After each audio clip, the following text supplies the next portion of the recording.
En Radio Ágape presentamos Cristo en las Escrituras, junto al pastor Rubén Chacón.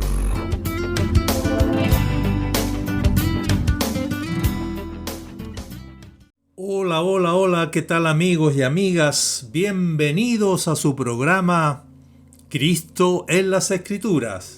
Soy tu hermano en Cristo, Rubén Chacón Villarroel. Un saludo fraterno a todos nuestros hermanos y amigos que nos siguen en nuestro programa Cristo en las Escrituras. Un saludo fraterno a los hermanos que nos siguen en Neuquén, en Argentina, en San Martín, en Venezuela, Colombia, en Chile, especialmente a todos nuestros hermanos. Un saludo fraterno y bienvenidos.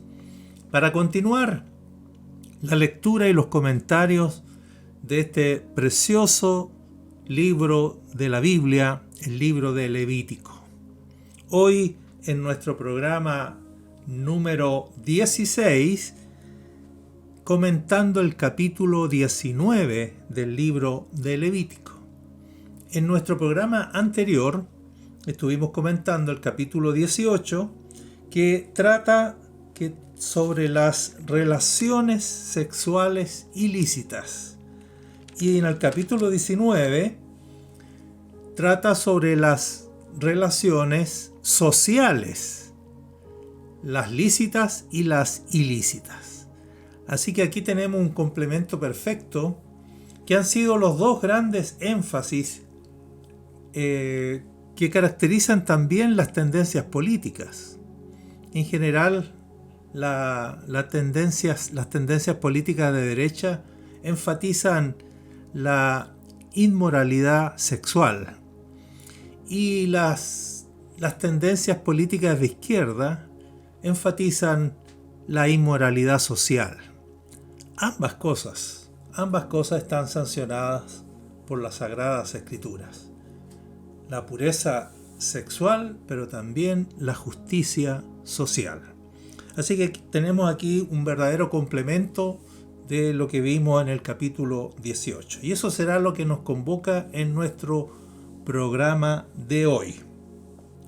Que entre sus características especiales, antes de entrar en el capítulo mismo, en el versículo 18 del capítulo 19 aparece esta frase o esta instrucción que leo a continuación. Dice, entre las muchas instrucciones que tiene este capítulo, dice: no te vengarás, ni guardarás rencor a los hijos de tu pueblo, sino que amarás a tu prójimo como a ti mismo.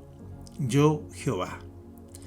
Este mandamiento, en la parte B, amarás a tu prójimo como a ti mismo, es uno de los dos grandes mandamientos que destacó Jesús de toda la ley. Él dijo que la ley se resumía en el mandamiento: amarás a tu Dios con toda tu mente, con todas tus fuerzas, con todo tu alma, con todo tu corazón, con todas tus fuerzas. Y dijo, y el segundo y gran mandamiento es: amarás a tu prójimo como a ti mismo. Y agregó que de estos dos mandamientos depende toda la ley y los profetas. Esto lo dijo el Señor en Mateo capítulo 22, versículos 34 al 40. Fíjate entonces que este mandamiento, que aparece aquí como una especie de una aguja en un pajar, escondido entre tantos otros mandamientos, Jesús tuvo la sabiduría, la inteligencia, la revelación de sacarlo de esta pequeñez en que aparece aquí, como si fuese uno más, y darle toda la importancia que tiene, porque Jesús sabía perfectamente lo que dirá Pablo más adelante, que el amor es el cumplimiento de la ley, que la ley se puede resumir en el amor. Si pudiéramos amar a Dios con todo nuestro ser y a nuestro prójimo como a nosotros mismos, entonces toda la ley quedaría cumplida en esos solo dos mandamientos. Así que este capítulo tiene esa importancia, ¿no? Que contiene este famoso mandamiento: amarás a tu prójimo como a ti mismo. Y está puesto como lo opuesto a vengarse. O sea, en lo negativo: no te vengarás ni guardarás rencor a los hijos de tu pueblo. Eso es lo negativo, pero en lo positivo: amarás a tu prójimo como a ti mismo. Muy bien, amigos, eso es lo que nos espera en el programa de hoy. Bienvenidos una vez más y comenzaremos, ya que este es un hermoso capítulo que describe el carácter, así como el anterior describía la pureza de Jesús, la pureza del carácter de Jesús. Así este capítulo nos mostrará la justicia de Jesús, el carácter santo en lo social de nuestro precioso Señor. De tal manera que para nosotros Cristo es nuestra plenitud. Y precisamente las dos canciones que tocaremos en el día de hoy, la primera de nuestro hermano Marcos Brunet, titulada Si te tengo a ti, lo tengo todo. Si te tengo a ti, lo tengo todo, en la voz de nuestro hermano Marcos Brunet. Cristo Jesús, eres mi plenitud. Cristo Jesús, eres mi plenitud.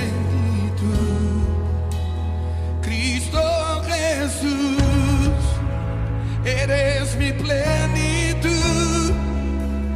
Cristo Jesús, eres mi plenitud. Cristo Jesús, eres mi plenitud. Cristo Jesús, eres mi plenitud. Cristo Jesús, eres mi plenitud. Cristo Jesús, eres mi plenitud. Si te tengo a ti, lo tengo todo, mi amado, mi tesoro. Fuera de ti, nada deseo, Señor. Si te tengo a ti, lo tengo todo, mi amado, mi tesoro. Fuera de ti, nada deseo, Señor. Si te tengo a ti, lo tengo todo, mi amado, mi tesoro. Fuera de ti, nada deseo, Señor. Si te tengo a ti, lo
Ahí estaba nuestro hermano Marco Brunet. Si te tengo a ti, lo tengo todo. Jesús, eres mi plenitud. Y en este capítulo 19 de Levítico tenemos una hermosa y bellísima descripción del precioso carácter de nuestro Señor Jesucristo, quien nos estaba revelando el hermoso carácter de Dios, su preciosa naturaleza divina. Bien, comencemos entonces, entremos en materia con el capítulo 19, diciendo que este capítulo es muy importante para la tradición rabínica, pues en él se ven un resumen de toda la ley, especialmente por la famosa declaración del versículo 18, que ya he mencionado: amarás a tu prójimo como a ti mismo, yo Jehová. El Señor Jesucristo, por su parte, declaró que después del mandamiento de amar a Dios, este mandamiento, amarás a tu prójimo como a ti mismo, era el segundo más grande mandamiento de toda la ley. Y luego agregó: de estos dos mandamientos depende toda la ley y los profetas. Lo interesante de este capítulo es que detalla las aplicaciones del amor al prójimo y lo codifica, o sea, lo traduce en instrucciones, en estatutos, en mandamientos. Es decir, que todo lo que tenemos en el capítulo 19 sería la forma práctica de llevar a cabo el mandamiento: amarás a tu prójimo como a ti mismo. A su vez, las aplicaciones se llevan a todos los ámbitos de la vida, al ámbito personal, familiar, social, cultural y ritual. Por ejemplo, en el versículo 3 dice: cada uno temerá a su madre y a su padre, y mis días de reposo guardaréis. Estos dos mandamientos están ya en el Decálogo y son reiterados aquí. En el versículo 4 dice: no volveréis a los ídolos, ni haréis para vosotros dioses de fundición. Estos dos mandamientos, o este mandamiento contra la idolatría, ya había sido consignado en el libro del pacto. O sea, no es primera vez que aparece aquí dentro del Pentateuco, ya lo habíamos comentado en Éxodo capítulo 20, versículos 22 y 23. Ahora, los versículos 5 al 8 del capítulo 19 hacen referencia a los sacrificios de paz o de comunión, pero para destacar un aspecto muy específico que no había sido mencionado anteriormente. Como vimos en la primera parte del Levítico, ¿recuerdan? Lo tocante a las ofrendas, en la primera sección de este libro, capítulos 1 al 7, vimos que el oferente participaba comiendo de este tipo de sacrificio, del sacrificio de paz o de comunión. Él participaba comiendo. No obstante, lo que se establece aquí es que el oferente podía comer de la ofrenda el mismo día que la ofreciere y hasta el día siguiente. Mas lo que quedaba para el tercer día debía ser quemado en el fuego. ¿Por qué? Porque si alguien lo come al tercer día, tal sacrificio no le será válido, pues la carne ya se habrá descompuesto. Así dice la versión NBI. De manera clara e inequívoca, esta instrucción apuntaba al sacrificio de Cristo. Recuerden que el sacrificio de paz o de comunión, al igual que las otras 4 tipos de ofrenda, todos representan el sacrificio de Cristo en la cruz del Calvario en algún aspecto. Entonces acá lo que interesa y que está consignado acá es que como apuntaba al sacrificio de Cristo, no podía esperarse comer ese sacrificio una vez que entraba esa ofrenda en corrupción. Porque el Señor Jesucristo, quien es la ofrenda, el cumplimiento de esta ofrenda, no vio corrupción. Ese es un dato interesante en el Nuevo Testamento. No solo que Jesús lo resucitó al tercer día, sino que dice explícitamente que no vio corrupción. Por lo tanto, esta ofrenda que lo anunciaba a él, no podía ser comida por el israelita al tercer día, cuando ya se suponía que la carne de esta ofrenda había entrado en su etapa de putrefacción. Repito, de manera clara e inequívoca, esta instrucción apuntaba al sacrificio de Cristo como nuestra ofrenda de paz, que en efecto no vio corrupción porque el Padre lo resucitó. La oración de Jesús a su Padre, según el Salmo 16:10, había sido: porque no dejarás mi alma en el Hades, ni permitirás que tu santo vea corrupción. Esto está citado también en el libro de los Hechos, capítulo 2, versículo 27, para decir que esta parte del Salmo 16:10, se cumplió con la resurrección de nuestro Señor. Todo lo que anunciaba a Cristo y su obra exigía absoluto celo y rigurosidad, de manera tal que si alguien comiere de la ofrenda en el día tercero, será eliminada de su pueblo, por cuanto profanó lo santo de Jehová. Así dice el versículo 8. ¿Te das cuenta entonces? No podía el israelita comer de esta ofrenda. Podía comer el primer día, el segundo día, pero no el tercer día, porque se consideraba que ya la carne de esta ofrenda había entrado en descomposición. Bien, los versículos 9 al 10 dice así, lo leo: cuando ciegues las mies de tu tierra, no segarás hasta el último rincón de ella, ni espigarás tu tierra segada, y no rebuscarás tu viña, ni recogerás el fruto caído de tu viña. Para el pobre y para el extranjero lo dejarás.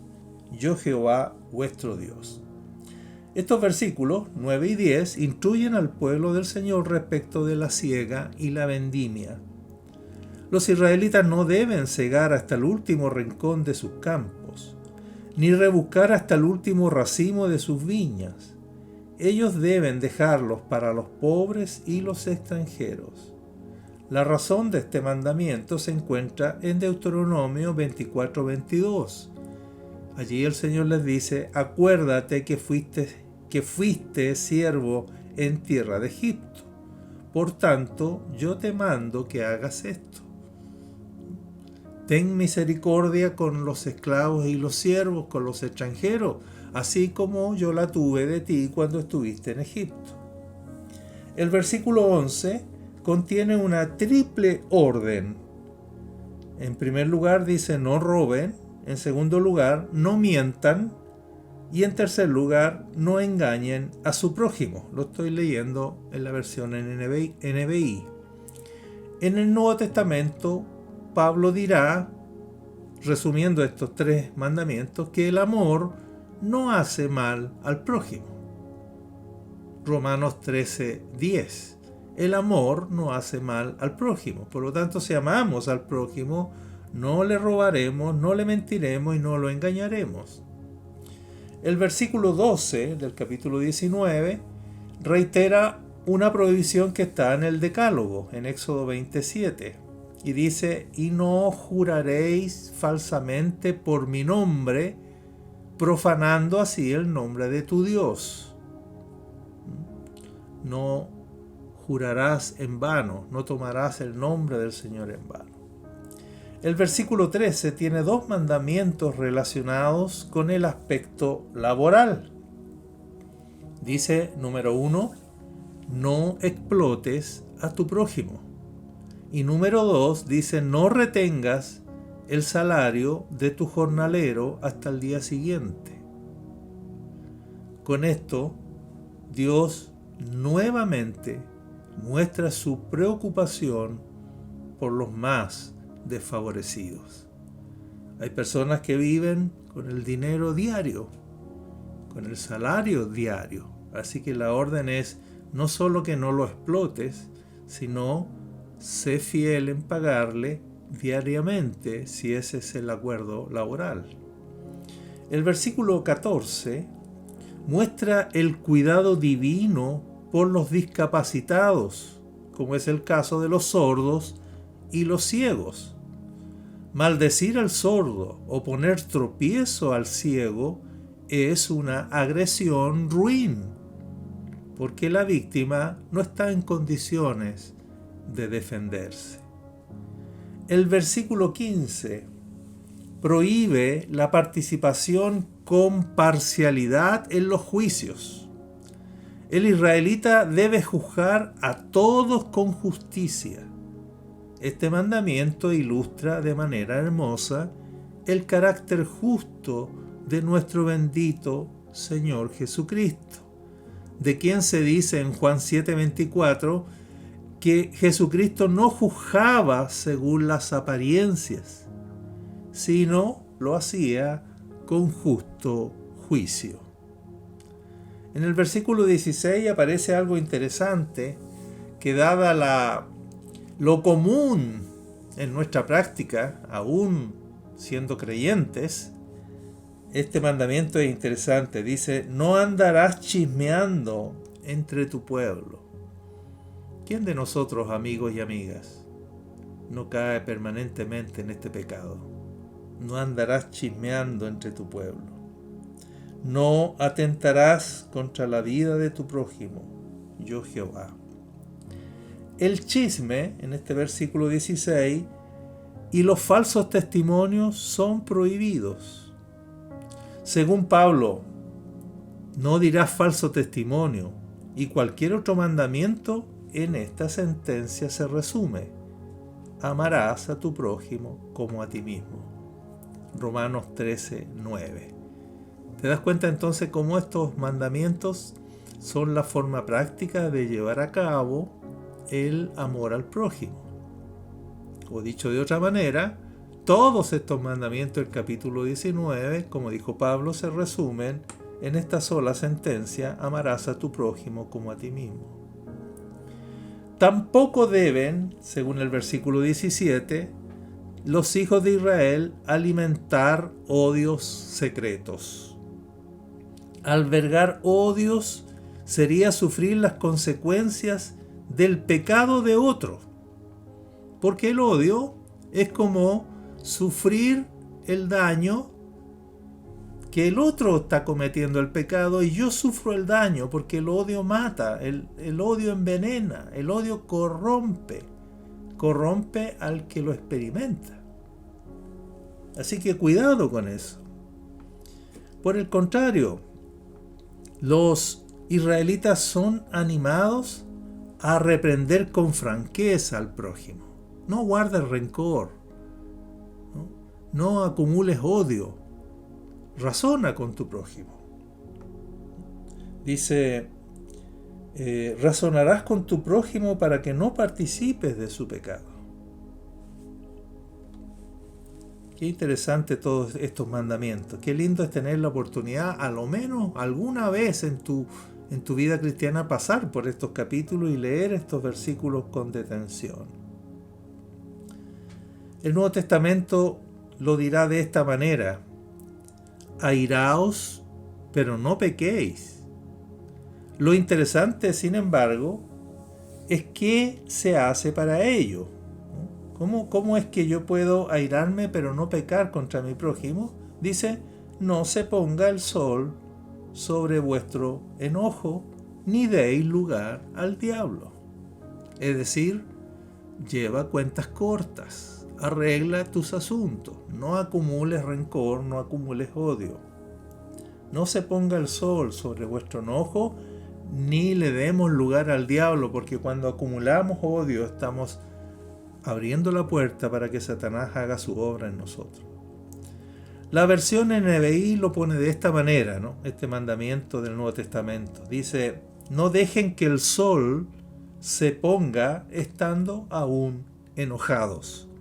Estamos citando Efesios capítulo 4, versículos 26 y 27. Y así llegamos al versículo 18, que hace de baricentro de todos los demás. Versículo 18 en la parte B, amarás a tu prójimo como a ti mismo. Este mandamiento se contrapone al rencor y al espíritu de venganza. No obstante, la gloria que posee esta sentencia, tenemos que reconocer que su aplicación en el Antiguo Testamento estaba reducida solo al pueblo de Dios. Es decir, que cuando dice prójimo, se está refiriendo solo a la gente del pueblo de Dios.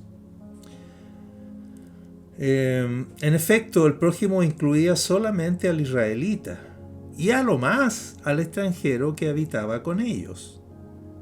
Pero los demás pueblos no estaban considerados en la categoría de prójimo, como lo demuestra el propio Jesús cuando dice en el Sermón del Monte: oíste que fue dicho, amarás a tu prójimo y aborrecerás a tu enemigo.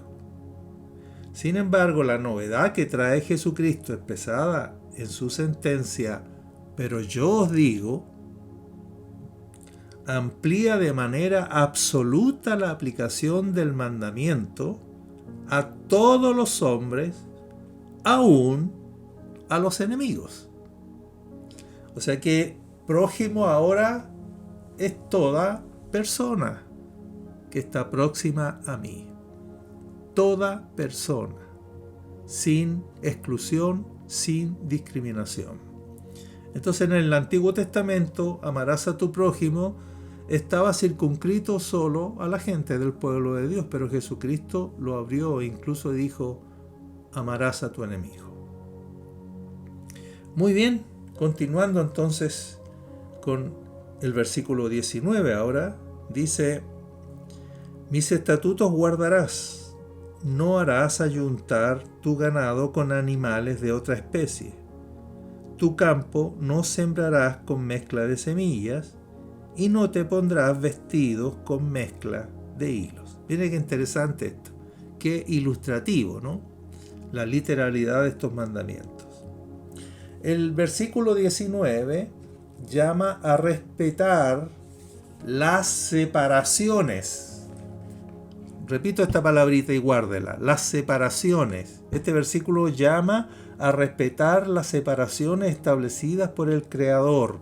O sea, Dios no quiere mezcla. Dios no quiere cosas híbridas. Por lo tanto, está enseñándole al pueblo. Se dieron cuenta que eran tres cosas. No ayuntes tu ganado con animales de otra especie. No siembres tu campo con mezcla de semillas y no te pondrás vestidos con mezcla de hilos. Tres situaciones. La mezcla en la cruza de animales de especies diferentes, la mezcla de semillas en la siembra o la mezcla de hilos en la confección de vestidos quedan prohibidas. Este es uno de los grandes temas sacerdotales. Es tan así que desde el primer relato de la creación, atención con esto, el primer relato de la creación está en Génesis 1:1 hasta el 2:3. En su momento, cuando comentamos los primeros capítulos del Génesis, dimos cuenta de que habían dos relatos de creación. Bueno, en este primer relato de creación se enfatizan las separaciones. Podríamos decir que lo que está haciendo Dios en el primer relato de creación es un trabajo de separar una cosa de otra, de distinguir entre una cosa y otra, no permitiendo mezcla, no permitiendo algo híbrido, sino separando una especie, una cosa de otra. La palabra separación es muy importante. En el primer relato de creación se enfatizan las separaciones como la gran obra de Dios. No olvidemos que las separaciones son la esencia de la santidad que Dios requiere para la comunión con su pueblo. O sea, precisamente podríamos decir que todas estas leyes hacen que Israel sea un pueblo separado de todos los demás pueblos. Israel se distingue de todos los demás pueblos en que tiene una legislación única que lo hace distinto, diferente, separado de los demás pueblos, de las demás culturas, de las demás legislaciones. Muy bien, el relato bíblico acerca de la creación pretende dar cuenta de cómo Dios creó todas las cosas, pero no lo hace desde una perspectiva científica, sino desde una perspectiva espiritual. Así tenemos que leer Génesis capítulo 1 en el primer relato de la creación. Aparte de establecer que Dios es creador de todo lo que existe, el principal objetivo bíblico es revelar la santidad de Dios, su ordenamiento santo. Por ello, separar, aquí está la palabra clave, separar las cosas unas de otras, a fin de distinguirlas claramente, significa sacarlas del caos original y establecerlas en un mundo de orden y claridad. Esta es la gran obra de Dios en la creación, según el relato bíblico. ¿Puedes darte cuenta de esto? Lo que va a hacer Dios entonces es, como dice el versículo 2, y la tierra estaba desordenada, vacía, y las tinieblas se movían o cubrían la faz del abismo. Bueno, Dios va a ordenar. ¿Y cómo va a ordenar? Va a separar una cosa de otra. Va a establecer un orden. Y esa es la gran obra de Dios en este relato, en este primer relato de la creación. Vamos a mostrarlo con más detalle esto, pero vamos a hacer un alto acá, un primer alto, para escuchar ahora una canción que también muestra a Jesucristo como nuestra plenitud, pero esta vez en la voz de nuestro hermano Franco Figueroa, chileno, y si es chileno es bueno, cantando justamente esta himno, esta canción al Señor, esta alabanza titulada Mi plenitud. Jesucristo es mi plenitud. El hermano Marcos Brunet nos decía: si te tengo a ti, le decía al Señor, si te tengo a ti lo tengo todo, Jesús eres mi plenitud. Y ahora nuestro hermano Franco Figueroa también es inspirado en esta alabanza para confesar que Jesucristo es nuestra plenitud. ¿Quién es la persona que tiene estas cualidades que estamos leyendo aquí en el capítulo 19? ¿Quién tiene un carácter así? Yo no. Y si tú eres honesto, tú tampoco. Pero hay uno que es como está descrito aquí el capítulo 19 de Levítico, nuestro Señor Jesucristo, quien refleja la naturaleza de Dios. Dios su Padre es así, y Jesucristo como su Hijo es también así. El carácter que solo puede producir como fruto el Espíritu Santo. Escuchemos entonces en la voz de Franco Figueroa, Mi plenitud.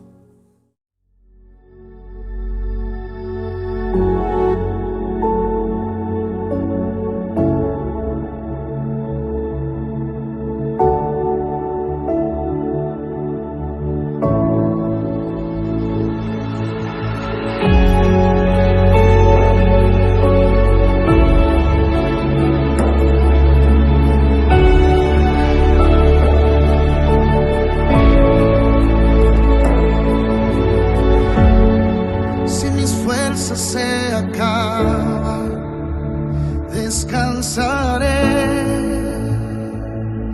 en ti. Si respondes con silencio, esperaré en ti.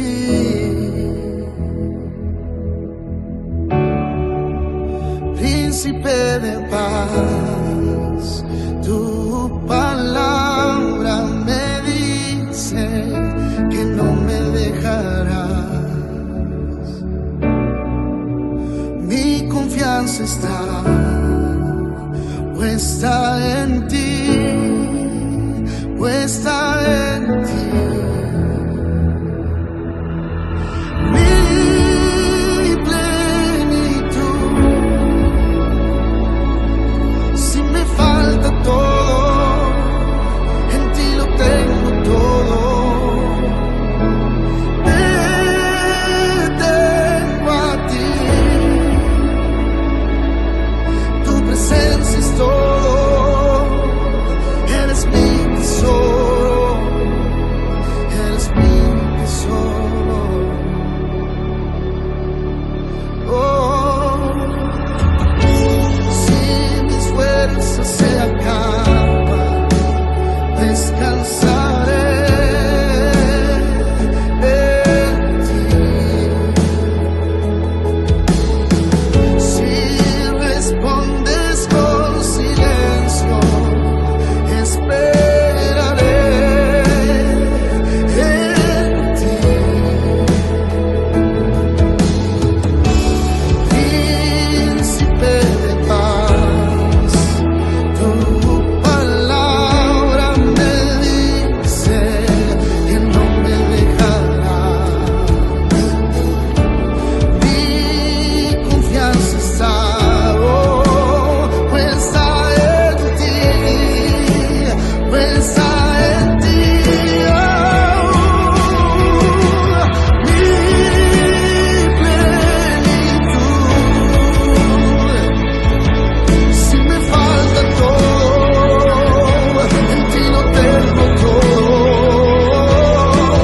Te tengo a ti,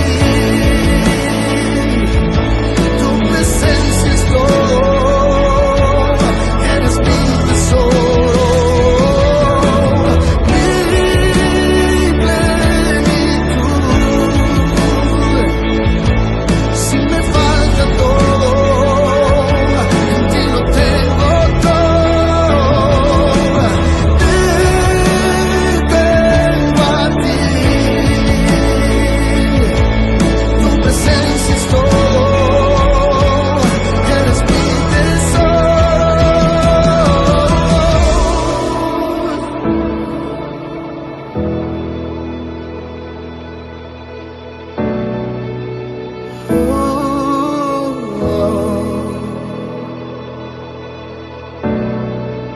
Tesoro de mi alma y corazón.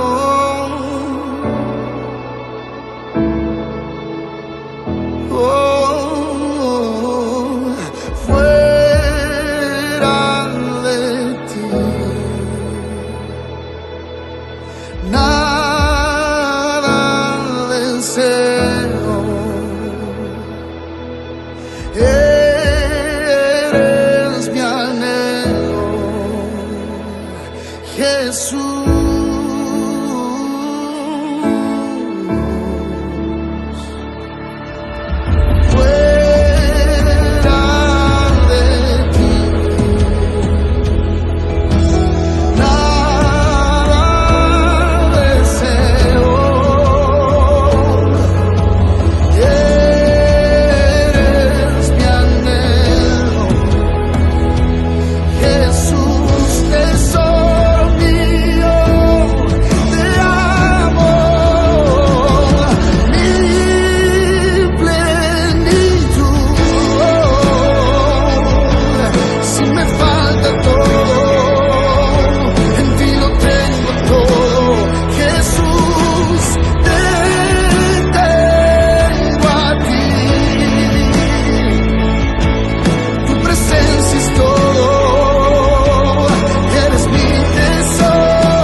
Que así sea, amigos y amigas. Que el Señor Jesucristo sea la plenitud de nuestra vida y que por lo tanto fuera de Él nada deseemos aquí. Lo tenemos a Él, y si lo tenemos a Él, lo tenemos todo.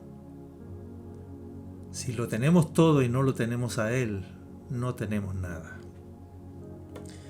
Bien, amigos, veamos si en el primer relato de la creación podemos comprobar que efectivamente la gran obra de Dios, según el registro, según ese relato, fue esta palabra clave de separar, ordenar todo haciendo separación de una cosa con otra.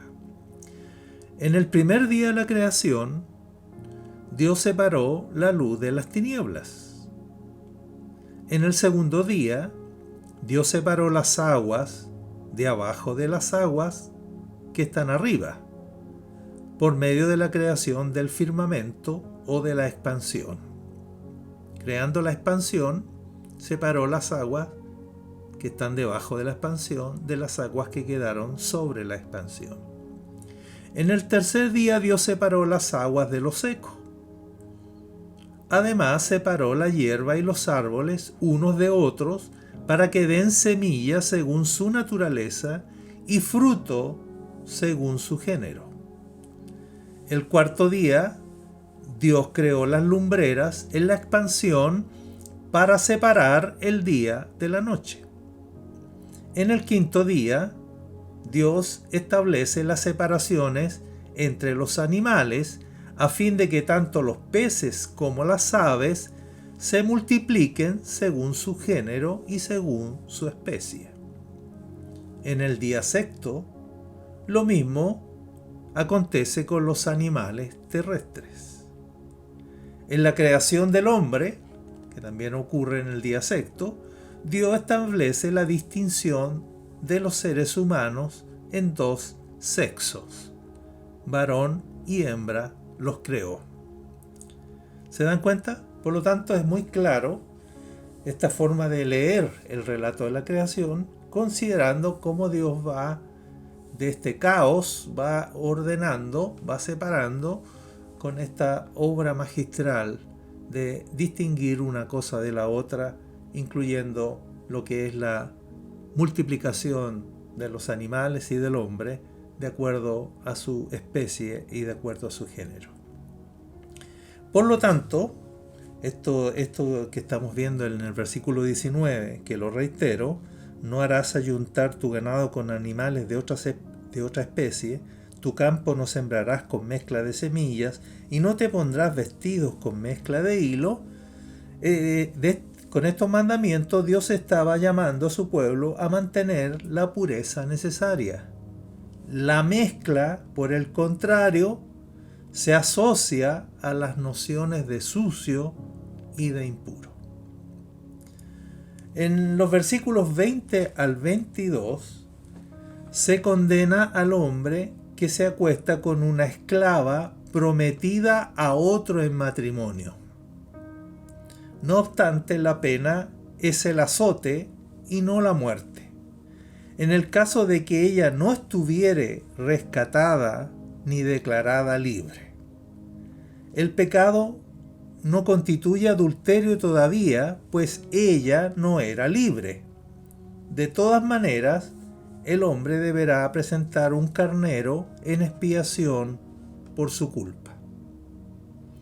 En los versículos 23 al 25 del capítulo 19, se establece que una vez en Canaán, los israelitas deberán considerar como incircuncisos los frutos de los árboles plantados durante sus primeros 3 años.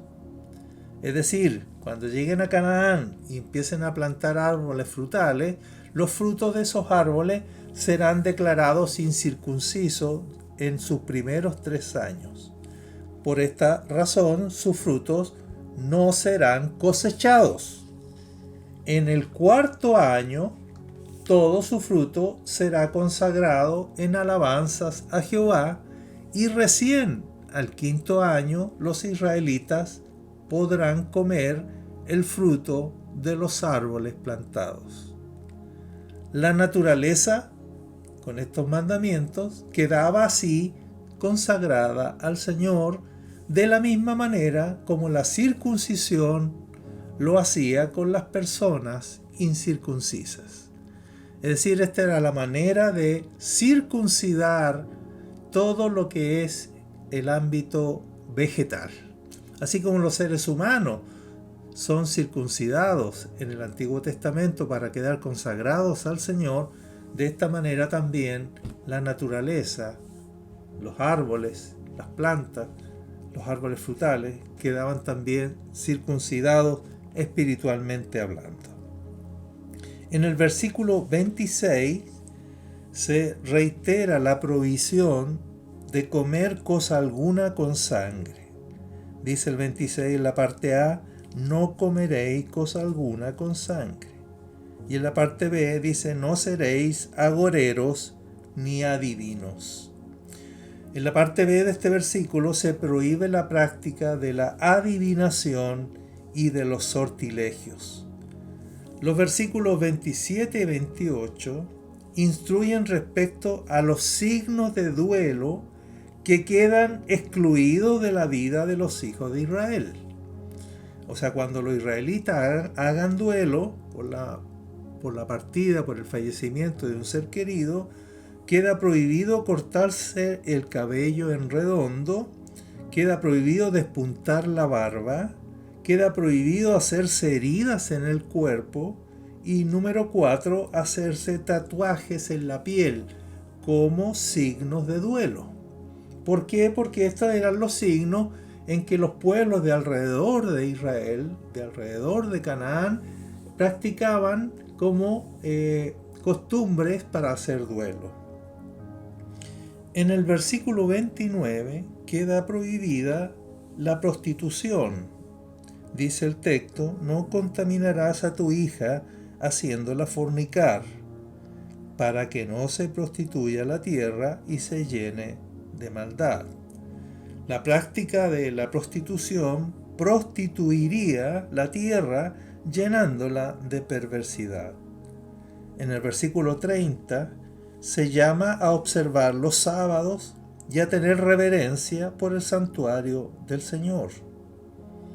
Según el versículo 31, que dice, no os volváis a los encantadores ni a los adivinos, no los consultéis contaminándoos con ellos, yo Jehová vuestro Dios. Según el versículo 31, los israelitas no deben acudir a la nigromancia ni a los espiritistas. Dichas prácticas los harían impuros. El versículo 32 exhorta a los israelitas a ponerse de pie en presencia de los mayores, a respetar a los ancianos y a tener temor de Dios. Fíjense cómo dice, delante de las canas te levantarás y honrarás el rostro del anciano, y de tu Dios tendrás temor, yo Jehová. Con respecto al extranjero que morare entre el pueblo de Israel, Dios ordena, no le oprimiréis. Esto está en el versículo 33. Por el contrario, lo amarás como a ti mismo, porque extranjero fuisteis en la tierra de Egipto. Así que no tratarás al extranjero como fuiste tratado tú en Egipto. Por último, en relación a las transacciones comerciales, el versículo 35 establece que los hijos de Israel no deben cometer injusticias falseando las medidas de longitud, las medidas de peso y de capacidad. Deben usar balanzas, pesas y medidas justas. Así dice el 36. Balanzas justas, pesas justas y medidas justas tendréis. Yo Jehová vuestro Dios, que os saqué de la tierra de Egipto. Y el versículo 37 termina esta serie con las mismas palabras con que se había iniciado el código de santidad en el 18.5, mostrando con ello el fin del habló Jehová a Moisés. En el 18.5 decía: por tanto guardaréis mis estatutos y mis ordenanzas, los cuales haciendo el hombre vivirá en ellos, yo Jehová. Y el último versículo del capítulo 19, en el 37, dice: guardad pues todos mis estatutos y todas mis ordenanzas, y ponedlos por obra, yo Jehová. Hasta allí entonces el comentario al capítulo 19.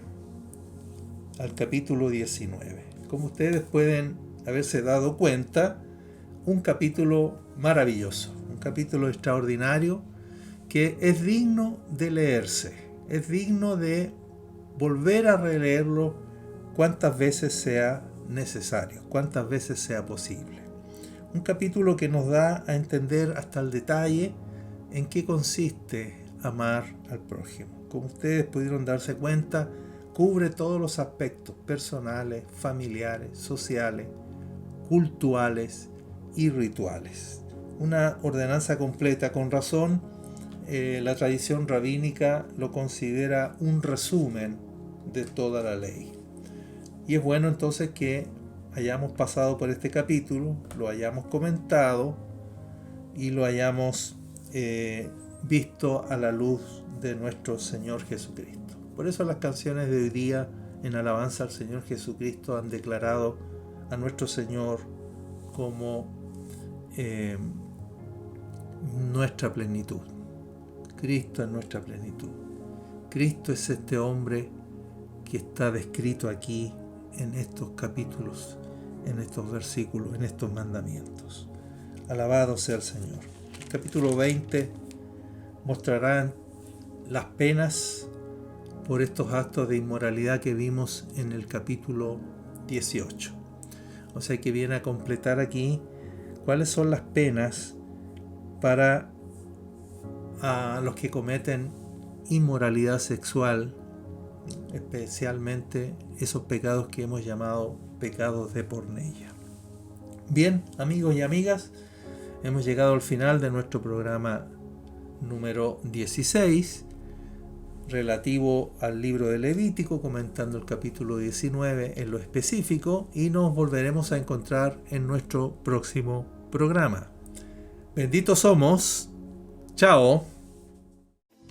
En Radio Ágape hemos presentado Cristo en las Escrituras, junto al pastor Rubén Chacón.